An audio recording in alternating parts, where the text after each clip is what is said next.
à tous, bienvenue dans l'Info à chaud, votre émission pour débattre des questions d'actualité de la sécurité. Le dernier baromètre Odoxa sur la sécurité des Français réalisé pour Fiducial Le Figaro est sorti le mois dernier, réalisé le 18 et 19 janvier auprès de 1005 Français représentatifs de la population française âgée de, bien évidemment, 18 ans et plus. Dans ce sondage, on va, nous, se focuser sur l'objectif Coupe du Monde de rugby et Jeux Olympiques et sur les nouvelles technologies qui pourraient y être essayées. Pour cela, sur mon plateau, eh bien, j'ai le plaisir d'accueillir Émile Leclerc, directeur d'études chez Odoxa. Bonjour Émile. Bonjour. Merci d'être sur notre plateau. Face à vous, Sofiane Akiki, avocat à la Cour de Paris, associé chez Akiki Avocat. Bonjour Sofiane. Bonjour Alexandre. Vous êtes entre autres spécialisé dans la sécurité. Et en visio, eh oui, grâce aux nouvelles technologies, eh bien, on peut faire fi des grèves. Mathias Boisard de chez Fiducial. Bonjour Mathias. Alexandre. En direct de Toulouse. Alors, juste avant d'ouvrir ce débat sur les nouvelles technologies en vue donc de cette Coupe du Monde de rugby et des Jeux Olympiques, Émile et Mathias, est-ce que vous pourriez nous résumer le sentiment des Français sur les autres thèmes de sécurité sondés auprès des Français ? D'abord, ce qu'il faut dire, c'est que la sécurité, c'est un enjeu majeur dans la population française, à longueur de sondage, à longueur d'enquête. Vous savez, par exemple, lorsqu'on interroge les Français sur les présidentielles, on leur demande quelles sont leurs principales préoccupations, les motivations du vote aussi, par exemple. Bien sûr. Eh bien, on se rend compte que la sécurité arrive toujours parmi les 2, 3, 4 grands sujets centraux. Aujourd'hui, vous avez aussi l'inflation, par exemple, mais c'est à des niveaux toujours et systématiquement élevés. Donc la sécurité occupe une place importante dans l'opinion des Français. Et ça dure, c'est quelque chose de chronique qui dure depuis longtemps. Donc ça, c'est un premier élément à avoir. Et puis ensuite, on va en parler un peu plus en détail, mais la sécurité, c'est un enjeu aussi lors d'événements particuliers. Et là, en l'occurrence, lors des Jeux Olympiques qui auront lieu à Paris, c'est un sujet majeur pour les Français. On mesure régulièrement avec Fiducial et Le Figaro l'opinion des Français sur ces sujets-là. Et on se rend compte qu'il y a une inquiétude qui est forte sur la sécurité, qui s'est renforcée avec le fiasco du Stade de France, Bien sûr. qui a été quand même très problématique pour les Français. Et donc qui ont mis en doute finalement la capacité du pays à assurer la sécurité lors d'événements comme ça. Puis ce serait catastrophique évidemment pour l'image de la France, donc au-delà du problème sécuritaire pur et dur, hein, évidemment. Donc c'est un sujet majeur pour les Français et ça le sera sur la durée et jusqu'au JO évidemment. Mathias, si vous voulez rajouter quelque chose.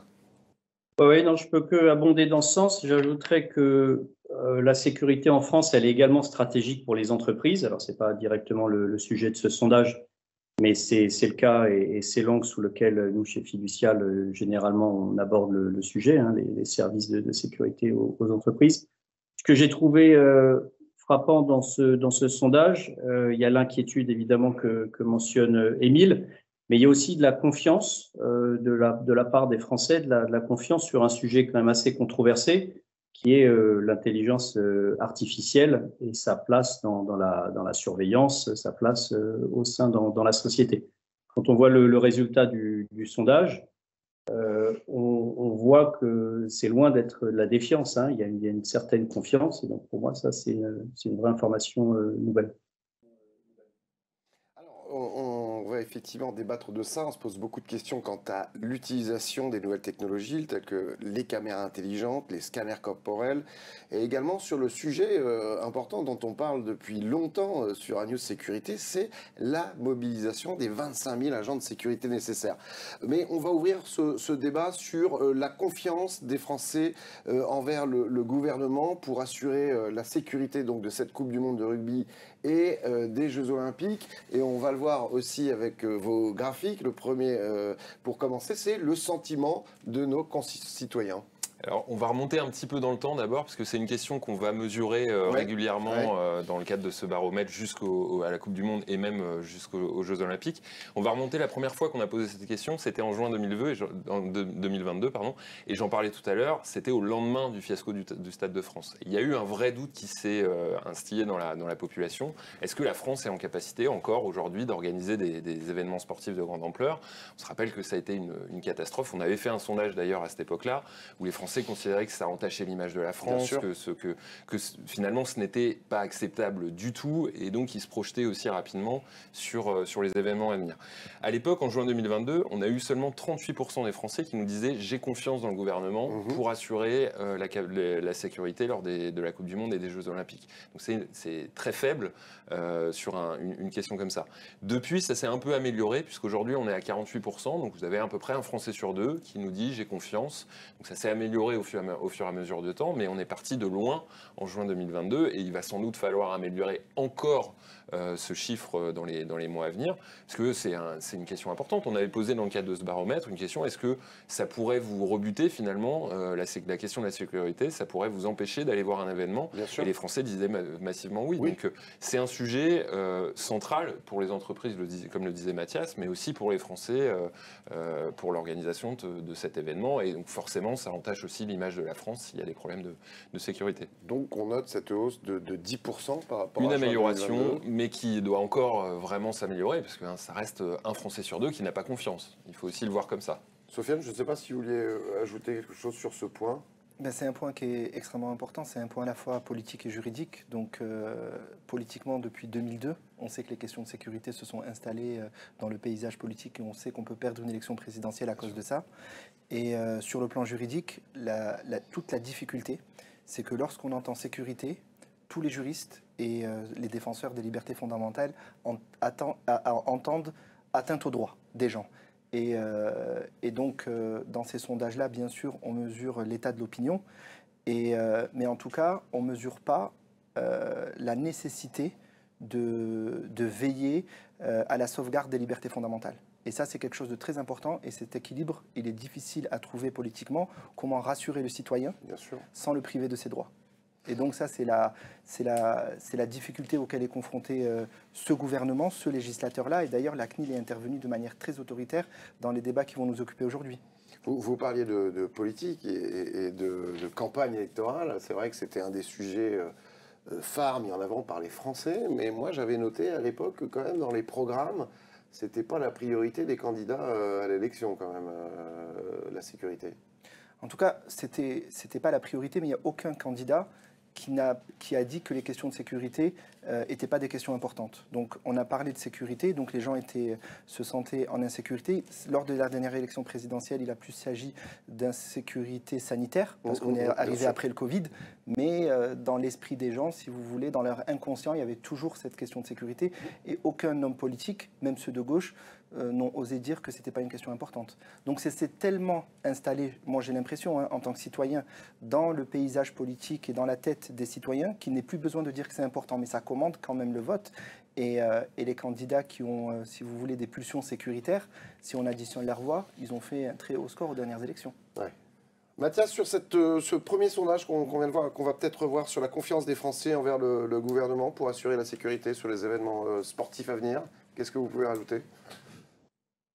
Cette amélioration, pour moi, elle est, mon interprétation, c'est qu'elle peut être liée à l'introduction de la technologie, et la conscience que prennent les Français qu'il y a un support très important qui peut venir de l'introduction de la technologie dans le domaine de la sûreté. Et ça c'est rassurant, parce que les difficultés que les autorités ont eues ce soir de printemps au Stade de France, c'est un dispositif humain, en tout cas la perception qu'on en a eue, c'est un dispositif humain qui a failli. Et donc là, l'introduction de technologie peut être un facteur rassurant. Ça peut expliquer cette évolution. À se demander d'ailleurs si ces événements au Stade de France ne sont pas bénéfiques aux nouvelles technologies, pour que dans le sentiment des Français, tout d'un coup, la pilule passe mieux. Peut-être, mais en tout cas, c'est l'ère du temps. De toute manière, les nouvelles technologies, c'est l'ère du temps. On le voit, l'intelligence artificielle est en train de rentrer dans nos vies. On l'a vu avec ChatGPT. Donc, c'est en train de rentrer un peu dans le droit commun. C'est en train de rentrer dans l'esprit des Français. Mais par rapport à ce sondage, moi, ce que je crois que c'est un sondage qui est intéressant. On voit que les personnes ont plus confiance. Mais je pense qu'il y a aussi l'effet des manifestations. Parce que ces manifestations se sont bien déroulées, les manifestations contre les retraites, avec un changement de préfet de police et avec vraisemblablement aussi une nouvelle manière d'appréhender des événements à risque parce que la manifestation contre les retraites était un événement à risque. Et on voit que le nouveau préfet de police a bien géré, que ce soit d'un point de vue opérationnel ou d'un point de vue médiatique, ces événements-là. Et donc dans la une main de communication, fer dans un gant de velours. Tout à fait, parce que la Avant, doctrine, c'était le contraire. ouais, exactement. Et la doctrine, elle n'a pas véritablement changé à la préfecture de police. Ouais. Et pourtant, on a l'impression qu'elle a changé et les gens se sont peut-être aussi plus en sécurité du fait de ces événements-là. Alors, on va justement entrer dans le vif du sujet de ces nouvelles technologies et on va commencer par les caméras intelligentes. Le projet de loi relatif aux Jeux Olympiques prévoit l'usage de caméras de surveillance ayant recours à l'intelligence artificielle pour détecter des comportements suspects, des mouvements de foule. On peut peut-être préciser, Sofiane, qu'aucune donnée biométrique ne sera utilisée, qu'il n'y aura pas de reconnaissance faciale aux Jeux Olympiques, justement pour éviter ce procès en surveillance généralisée. Alors, il ne devrait pas, puisque la loi n'a pas été votée. Oui, et tant que la loi n'a pas été votée, il peut y avoir des amendements surprises, oui. mais il ne devrait pas y avoir de reconnaissance faciale dans la mesure où la CNIL a pris une position très autoritaire, Oui. donc, et par la voix de sa présidente qui a beaucoup communiqué là-dessus, qui a dit que la CNIL s'opposait à tout dispositif de reconnaissance faciale. Donc c'est une autorité qui est complètement indépendante, c'est Oui. une autorité administrative indépendante, donc qui mesure la nécessité d'un dispositif de ce type et au regard de l'atteinte aux droits des gens. Et donc les libertés fondamentales, la CNIL a considéré qu'il y avait une atteinte qui était disproportionnée aux libertés fondamentales, et en plus on est dans l'espace public, Oui. et dans l'espace public c'est là où se manifestent les libertés fondamentales. Donc tout type de la liberté d'aller et venir, la liberté de manifester, et la CNIL a senti un danger là-dedans. Donc l'amendement qui avait été proposé, je crois, par les Républicains a été rejeté, et la commission des lois qui était en train de discuter hier de l'article 7, donc c'est l'article qui prévoit l'introduction des caméras algorithmiques, Oui. n'a pas prévu par un amendement l'introduction d'un dispositif de reconnaissance faciale. On n'est pas prêt à ça. Hier, c'est le 8 mars. Hier, c'est le 8 mars. Dans l'espace. On ne sait pas quand nos amis vont regarder cette émission. Donc, recours à des algorithmes intelligents et de détection de comportements suspects, ce qui fait la différence justement avec la reconnaissance faciale. Tout à fait. Alors, ça n'a rien à voir. Ouais. Donc, les caméras algorithmiques, leur but, c'est de détecter tout comportement suspect. Alors que la reconnaissance faciale, c'est de reconnaître les gens. C'est de mettre un visage face à une identité. Alors que là, c'est de reconnaître ce que l'œil humain ne pourrait pas reconnaître. Et d'ailleurs, ce qui est très intéressant, c'est qu'on a l'impression que c'est la première fois qu'on va l'utiliser en France, mais il y avait des villes où c'était utilisé de manière expérimentale. Où ça, par exemple? Donc, par exemple, Toulouse, Aulnay-sous-Bois, où on a mis en place des dispositifs de vidéo algorithmiques. Et là, la différence, c'est que c'est généralisé et surtout, il va y avoir une utilisation par les pouvoirs publics et les forces de police. Donc là, c'est la grosse différence et c'est l'adjonction qui est quand même une modification majeure. Et donc l'idée, c'est de permettre à l'homme, donc qui est derrière la caméra, d'être assisté par un dispositif d'intelligence artificielle. Faciliter le travail de l'humain. Plus que le faciliter, puisque la caméra intelligente est capable de reconnaître des comportements suspects là où l'œil humain n'est pas capable. D'accord. Donc c'est plus que l'assister, c'est venir lui donner des yeux, c'est l'augmenter en réalité. C'est l'homme augmenté, et on permet au dispositif de vidéosurveillance d'être plus efficace et de détecter ce que l'homme ne détecte pas. Donc c'est un outil qui est extrêmement précieux d'un point de vue opérationnel, et toute la question qui s'est posée donc, autour de ce dispositif, c'est de savoir est-ce que ça ne va pas porter une atteinte disproportionnée aux libertés publiques. Donc la CNIL a considéré que non, les membres de la commission des lois considèrent que non, les parlementaires, le Sénat a déjà voté le projet de loi, donc considèrent que non, et vraisemblablement, donc, ces dispositifs de caméras intelligentes vont être généralisés à l'occasion des grands événements sportifs de 2023 et 2024, donc la Coupe du Monde de rugby et les Jeux Olympiques. Mais c'est un dispositif législatif. D'ailleurs, c'est la CNIL qui a recommandé de passer par la loi. Au début, il n'était pas question de passer par la loi. Et donc, c'est la CNIL qui a dit qu'il fallait un dispositif législatif pour garantir justement, par le vote d'une loi, par les garde-fous que prévoiront les parlementaires, le respect des libertés fondamentales. Donc, c'est une loi qui le prévoit, mais c'est une loi qui est temporaire. Donc c'est un dispositif expérimental comme il en existe dans d'autres domaines du droit. Et donc c'est un dispositif qui s'appliquera jusqu'en 2025. On va en reparler, ça. En tout cas c'est en bonne voie donc, voilà, pour le rugby et les JO. Alors justement, Émile, quel est le sentiment des Français Mathias également, hein, bien évidemment, vous intervenez quand vous voulez. C'est toujours la complexité de la distance, hein, c'est d'intervenir quand on le souhaite, mais n'hésitez pas. Sont-ils favorables à ces caméras et si oui, dans quel lieu? Alors déjà, un premier élément et qui revient sur ce que vous disiez juste avant, c'est qu'on a posé cette même question moins détaillée de manière générale au moment où on commençait à en parler en octobre. Oui. Et on a opposé deux idées avec l'idée de surveillance de masse inclus dans la question. On a demandé aux gens, on leur a expliqué ce que c'était dans les grandes lignes et on leur a demandé est-ce que vous y êtes favorable car cela permettra de renforcer la sécurité quitte à ce que cela s'apparente à la surveillance de masse. Ou bien est-ce que vous y êtes opposé car cela s'apparente à de la surveillance de masse et on ne peut pas tout faire au nom de la sécurité? Et bien là, c'est assez massif. 79% des Français penchés sur le côté approbation étaient favorables, même si, et ça c'est, je dis ça aussi parce que c'est récurrent dans les enquêtes, depuis, en résumé, les attentats. Déjà auparavant, cette tendance émergeait, mais de plus en plus, depuis les attentats, la balance entre sécurité et liberté individuelle, elle s'est largement dans l'opinion, hein, évidemment, je ne parle pas du juridique parce que c'est un autre domaine que je ne connais pas, mais dans l'opinion, la balance penche beaucoup plus en faveur de la sécurité qu'en faveur des libertés individuelles. Donc dans ce débat permanent qui est important, évidemment, d'un point de vue juridique, eh bien l'opinion, elle, penche toujours de ce côté-là. Et ensuite, effectivement, le mois dernier, on a posé dans le détail des lieux. Est-ce que vous souhaitez que ces dispositifs soient mis en place? Et là encore, c'est massif, plus des 3/4, alors que ce soit dans les stades, 89%, on va regarder justement aux abords des stades. Chiffres. Donc dans les stades, je le disais, hein, 89%, voilà, on l'a à l'écran. Aux abords des stades, 88%. Dans les transports publics, 81%. Et sur la voie publique même, 74%. Donc on voit que c'est une idée qui est massivement acceptée. Petit élément aussi de contexte, on pose depuis longtemps dans les enquêtes des questions, non pas sur les caméras intelligentes, mais sur les caméras tout court. Pendant longtemps, jusqu'au début des années 2010, il y a eu un gros débat dans l'opinion. Et en résumé, vous aviez les sympathisants de droite qui approuvaient massivement le recours aux caméras de surveillance, et les sympathisants de gauche qui étaient toujours un peu gênés par cette idée justement de surveillance. Alors après, on rejoint les mythes, les histoires, les science-fiction, etc. Exactement. George Orwell, etc. Et depuis 2010, eh bien, il y a un consensus dans l'opinion. Sympathisants de gauche comme de droite considèrent que la surveillance aidée par les caméras est quelque chose qui est acceptable. Donc c'est rentré en fait dans l'imaginaire collectif comme quelque chose de tout à fait accepté et acceptable. Mathias Boisard. Oui, alors dans l'inconscient collectif, je pense que c'est si ancré, on peut même remonter encore bien plus loin, hein, parce que le golem au XVIe siècle, c'était cette idée-là, hein, un androïde qui était censé protéger la communauté locale, hein, à Prague, et puis jusqu'à ce que ça se passe mal et qu'il soit démantelé. Hein. Donc cette idée que la technologie peut améliorer la sûreté, mais qu'évidemment il faut des sauvegardes parce que ça présente potentiellement autant de risques que ça en résout, c'est une vieille idée.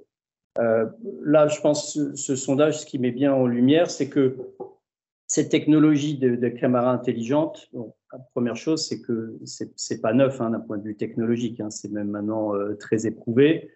Les logiciels, ils évoluent, ils s'améliorent, mais le principe de la smart camera, elle est ancienne. Elle est d'ailleurs, on la trouve dans le commerce hein, pour les particuliers, hein, pour la protection individuelle, c'est déjà vendu. Là, le sujet bien spécifique dont on parle, c'est que ça commence à avoir accès sur la voie publique. Et donc, les questions classiquement qui se posent, c'est effectivement, comme le disait Sophia, le sujet du respect de la vie privée. Il y a un sujet aussi autour des discriminations, hein, classiquement, qui émergent, hein, parce que ces caméras intelligentes, elles sont intelligentes dans la mesure des données dont elles ont été nourries, hein, puisque le machine learning travaille comme ça. Sur ce que vous faites rentrer, ça apparaîtra dans le résultat. C'est-à-dire que les biais cognitifs, s'il y en a au début, il y en aura à la sortie. Donc il y a un sujet sur les discriminations. Il y a un sujet sur la transparence, hein, parce que qui a conçu le système, qui a écrit l'algorithme, il y a une part d'opacité potentiellement là-dedans.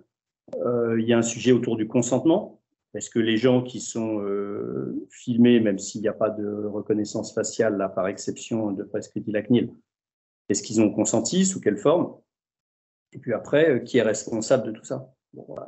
Donc là, on est en train de constater que toutes ces questions, elles se posent, et le public, dans ce sondage, nous dit, face à autant de sujets d'inquiétude, il y a une vraie confiance, néanmoins. Donc c'est encore une fois ce que je voudrais souligner, ce qui apparaît là de mon point de vue. Et donc on a un législateur, parce que tout ça se résout comment? Par un cadre juridique adéquat que décrivait Sophia.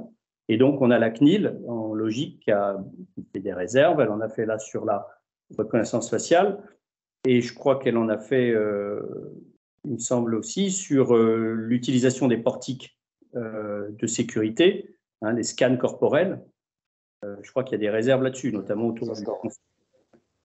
Je voudrais conclure sur ce sujet des caméras et justement sur ce que disait Mathias. Fern, vous voulez rajouter quelque chose? Oui, Mathias a parfaitement raison. Donc le législateur a prévu aussi toutes ces questions-là. Donc déjà, la CNIL est en mesure, puisqu'elle a un service qui est très performant en matière de vidéo algorithmique, de vérifier les données des vidéos algorithmiques. Donc c'est-à-dire ce que le technicien va donner comme information à sélectionner à la vidéo, donc la CNIL pourra le vérifier et elle le vérifiera. Et ensuite, il y a la question de la conservation des données aussi qui va être réglée par le législateur. Combien de temps sont gardées les données, qui a accès, est-ce que le public qui a été filmé peut y avoir accès? C'est des vraies questions, ça, d'accès aux données, puisqu'aujourd'hui on est dans un monde où les données sont extrêmement importantes et le législateur prévoirait visiblement de limiter l'utilisation de ces vidéos. Il ne pourrait pas les conserver, il les conserverait un certain temps. Et ensuite, c'est appelé à être détruit. Quand est-ce qu'on aura une réponse à ces Quand la loi sera votée. Donc là, on est dans le projet de loi. On est dans le projet de loi. Là, on est en cours.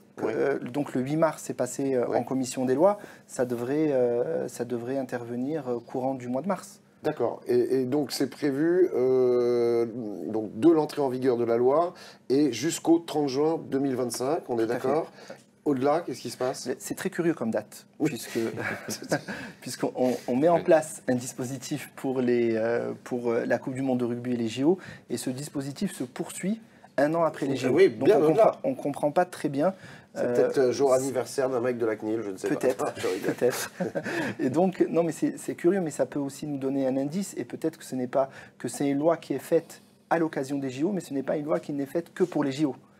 Et donc, il laisse le temps aux intervenants d'utiliser ce dispositif donc, pendant ces événements sportifs et en dehors de ces événements sportifs. Et à la fin, donc à la fin du premier trimestre 2025, il y aura une mesure de l'efficacité de la loi. Oui. Donc, une mesure qui sera double. Donc, on mesurera l'atteinte aux libertés. Oui. Et on mesurera ce qu'a apporté l'efficacité. Donc, cette efficacité va être mesurée. Mais encore une fois, moi, à chaque fois qu'on rogne sur les libertés des gens, je me méfie, surtout quand c'est justifié par la sécurité. Parce qu'on nous a vendu, il y a une vingtaine d'années, les dispositifs de sécurisation des villes par la vidéosurveillance. Et quand on regarde les chiffres, donc ça n'a pas amélioré la sécurité des lieux où on les a mis, ou en tout cas des villes où on les a mis. Ça a été fait de manière marginale, mais pas de manière globale. Ouais. Et on paye beaucoup plus de PV. On paye beaucoup plus de PV, et donc ça, c'est l'effet pervers de ces systèmes. On les met en place pour quelque chose, et en réalité, ils servent pour autre chose. Donc il y a une vraie question. Moi, je ne suis pas un spécialiste des questions d'efficacité des mesures des pouvoirs publics, mais ça sera étudié. Et ça sera étudié justement à l'occasion du 30 juin 2005 pour savoir si cette loi va être pérennisée. Mais dès lors qu'on a prévu que cette loi continuerait à s'exécuter au-delà des Jeux Olympiques de 2024, ça laisse supposer que le législateur entend pérenniser le système, ce d'autant qu'on aura probablement, à part s'il y a une surprise de la part du président de la République avec une dissolution, le même législateur. Bien sûr. Bon, en tout cas, c'est pour laisser une chance au produit. On passe à l'autre sondage sur l'utilisation de scanners corporels. Jusqu'à présent, ces scanners étaient utilisés uniquement dans les aéroports. Ils seront autorisés à l'entrée des enceintes de plus de 300 personnes avec consentement de la personne, ce qui permet peut-être de gagner du temps, d'éviter des palpations de sécurité. D'autant, on le verra d'ici quelques instants, qu'on pourrait être en manque d'agents de sécurité pour assurer ces palpations.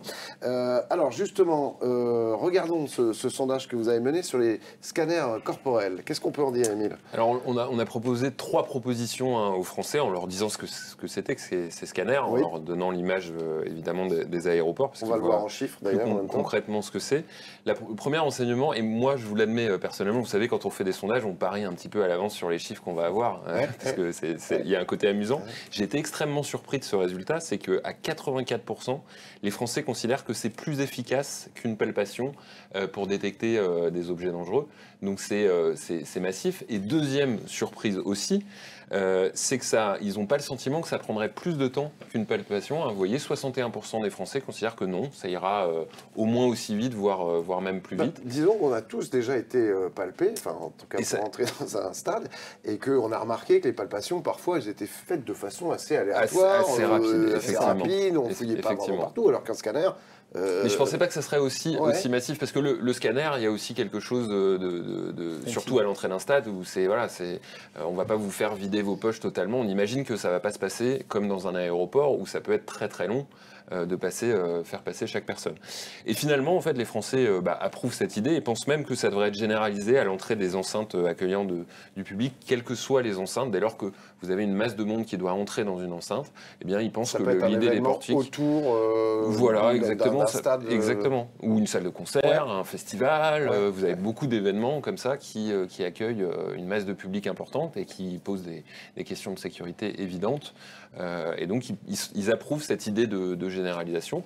Alors, on verra comment ça se passe pendant la Coupe du Monde et pendant les JO. Espérons qu'il n'y ait pas des queues qui durent des heures et que ça pose un vrai problème d'organisation. Bien sûr. Mais en tout cas, cette idée est approuvée par les Français assez massivement. Sofiane, 2 choses concernant le consentement de la personne. Si la personne refuse, qu'est-ce qui se passe? Normalement, elle sera palpée. Elle sera palpée. Oui, normalement, elle sera palpée parce qu'on ne peut pas refuser de se soustraire à une opération de sécurité, surtout dans un grand événement comme ça.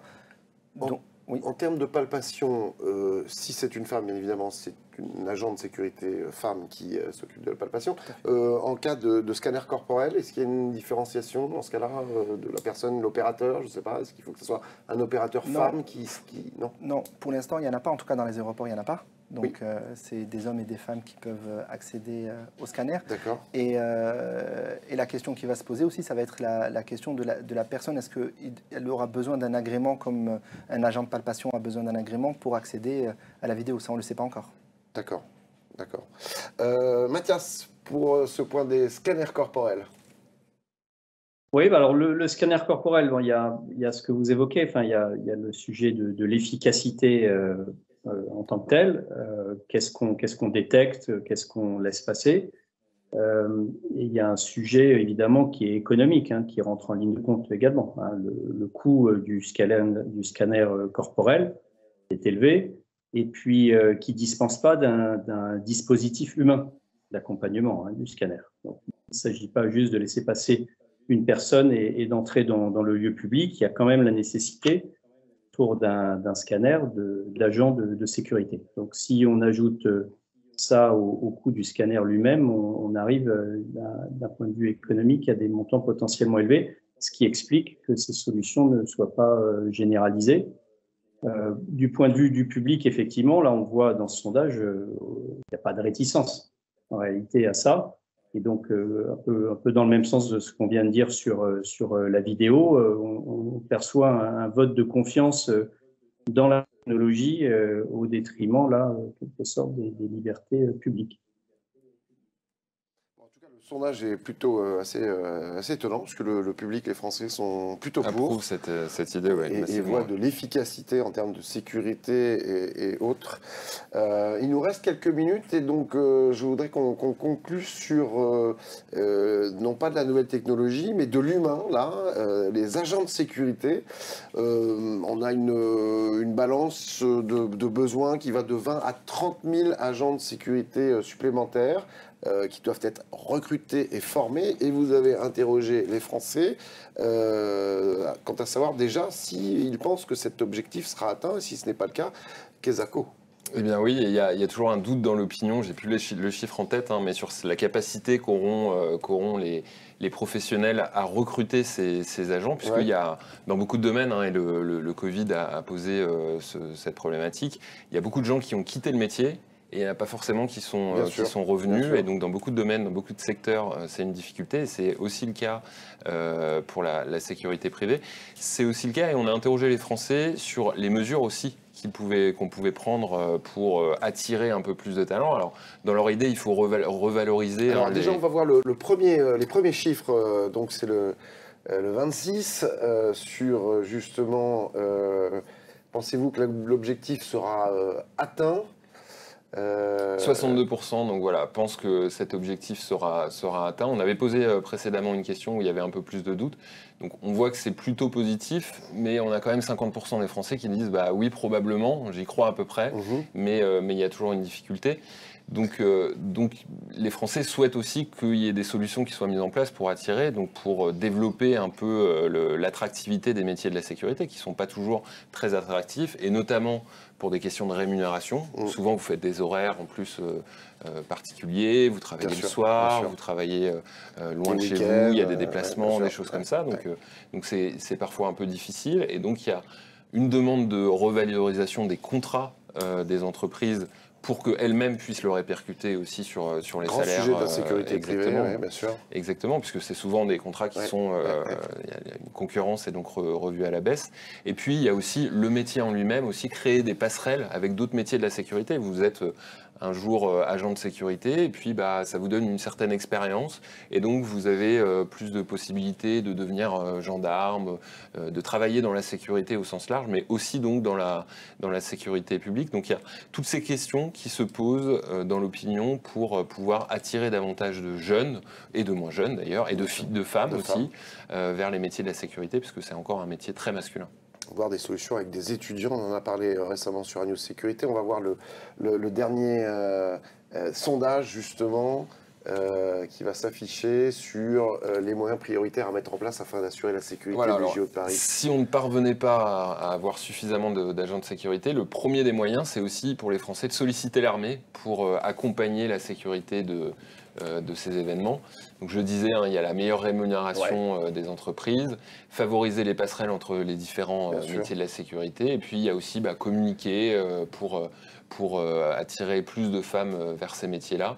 On avait fait un sondage lors d'une précédente vague aussi, hein, sur l'image du métier, et donc on voyait que les Français considéraient que c'était un métier utile, un peu comme les soignants, vous voyez. C'est un métier utile, il faut des gens qui fassent ce métier-là, mais alors moi je vais sans doute pas le faire parce que c'est quand même un métier difficile, c'est un métier qui n'est pas forcément très bien payé. Et donc il faut trouver ce point d'équilibre entre un métier qui est perçu comme utile et essentiel, et un problème d'attractivité parfois qui existe dans l'opinion. Sofiane, je vois dans ce sondage que effectivement les Français imaginent pouvoir faire appel à l'armée pour assurer la sécurité, ce qui n'est pas forcément leur métier ni leur rôle, mais bon, si on n'a que ça, ils le feront. Est-ce qu'on peut imaginer aussi faire appel à des agents de sécurité étrangers, européens en tout cas? Alors, par rapport au sondage sur l'armée, pourquoi il y a ce réflexe de l'armée? Parce que lors des JO de Londres en 2012, on a fait appel à l'armée. Donc l'armée, c'est déjà arrivé que dans un pays, à l'époque de l'Union européenne, en tout cas aujourd'hui un pays européen, il y a eu recours pendant des Jeux olympiques à l'armée. Donc quand la sécurité privée ne suffit pas, on pense toujours à l'armée. Ensuite, sur les besoins, là, à l'heure où nous parlons, donc le 9 mars, il est indiqué par les pouvoirs publics, le CNAPS, le ministère de l'Intérieur, la DIJOB, qu'il manquerait 15 000 agents, qu'il nous manquerait 15 000 agents. Donc la difficulté pour les agents, c'est que Émile a raison de dire que c'est un métier qui a souffert du Covid et qui souffre d'attractivité, mais la difficulté avec ce métier, contrairement par exemple au métier de serveur dans les restaurants, c'est que pour pouvoir accéder au métier, il faut passer une formation, donc un certificat de qualification professionnelle, donc ça prend du temps.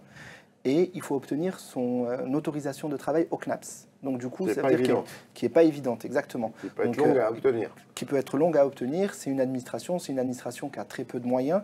Donc c'est une administration qui va devoir traiter des dossiers un peu à la va-vite. Donc aujourd'hui, on est dans une déjà en retard sur cet objectif-là, puisqu'on sait qu'il va falloir un certain temps pour former ces personnes. Et ce qui est intéressant, c'est qu'on voit que la région, donc Valérie Pécresse, a mis en place une incitation économique donc pour les demandeurs d'emploi.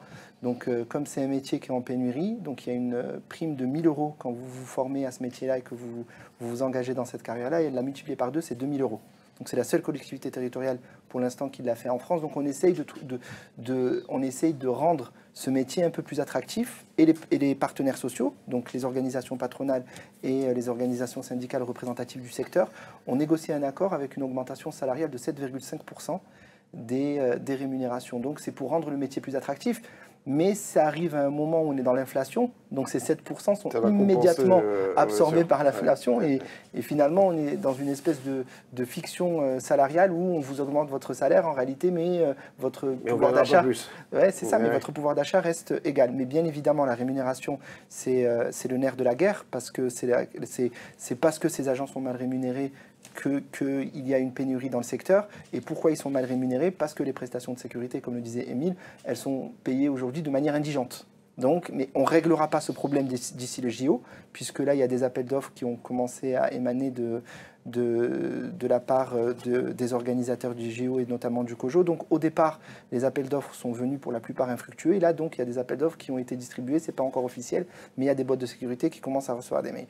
Donc, comment ferait-on, pour revenir à la question principale et pour conclure, il y a la possibilité, évidemment, de faire appel à des sociétés étrangères de sécurité privée, donc des sociétés européennes, mais il faudrait une intervention des pouvoirs publics, puisque comme c'est du régalien, on ne peut pas régler ça par une liberté de circulation des travailleurs dans l'Union européenne, puisque comme c'est du régalien, il faut une autorisation donc, des pouvoirs publics et donc du CNAPS. Donc c'est entre les mains de l'État. Et quelle sera la réaction des boîtes d'entreprises françaises quand il verra que le CNAPS autorise d'autres entreprises à venir travailler sur son territoire pour faire face à une pénurie qui a été provoquée peut-être par un manque de courage de la part des uns et des autres? C'est vraiment une question politique qui est un peu sensible. Et en termes juste de timing, ça serait encore faisable? Oui, je pense que ça serait encore faisable. C'est une question de volonté. D'accord. Mais je ne crois pas qu'on se dirige vers là.